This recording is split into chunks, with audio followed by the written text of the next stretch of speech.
So Boyle Bongo just commented on my video, "My Brain is Not Necessarily God," which was a response to the prior video about Leary's book, "My Brain is God." And he asked if the brain is the substrate in which thought is embodied. And no, the brain isn't the substrate in which thought is embodied if we're looking at this issue from the view of embodiment rather than from the view of mainstream cognitive science, which sees the brain as some type of computational device or a piece of hardware. In that view, in that metaphor, then yes, the brain is the substrate of thought. For embodiment, though, from that perspective, the brain needs the body and the body needs the world for there to be any such thing as thought. And thought doesn't necessarily take place in here. It takes place, well, there's a theorist, a scientist or philosopher named Andy Clark who says that, language, the ability to write in a public external language, it's basically a collection of artifacts, an alphabet. That ability, when we learn it, we can then sort of suck it into our inner monologue, and we can have a conversation with ourselves, which basically is what we call thinking. For the most part, we think in words, or we talk to ourselves internally.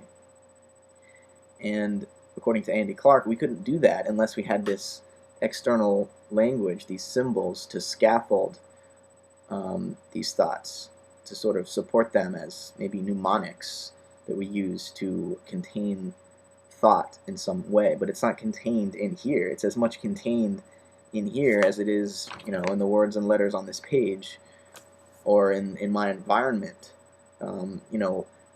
Artificial intelligence scientists, computer scientists who try to develop robots that can get around a room, if it's a realistic environment like a house, and it's not some specifically constructed maze that the machine has been programmed to be able to navigate through, if it's a real world environment, AI, artificial intelligence, in the classical linear programming type of application simply cannot function in a real world environment. It's too complex, because with all the programming stored up here, it simply can't react fast enough, it can't compute fast enough to navigate a real environment because the complexity is too great. Now a real organism, because the brain and the mind is embodied and is sort of, it's coupled to the environment, we get around because most of our cognition is done by the environment for us. The classical paradigm of cognitive science that says that the brain represents the world, that it's a computational device that encodes the world into some type of language of thought, that idea that we have to represent everything before we can react to it gets tossed out when we start thinking about the brain in terms of embodiment, because the world is presented to us already. We don't have to represent it. We let the world stand for itself. And I walk through a room by letting the room be the room. And my brain is not separate from the room, so I don't have to compute the best way to walk through the room. I am embodied, so I simply use the body to go through the environment, because the body and the environment are never separate.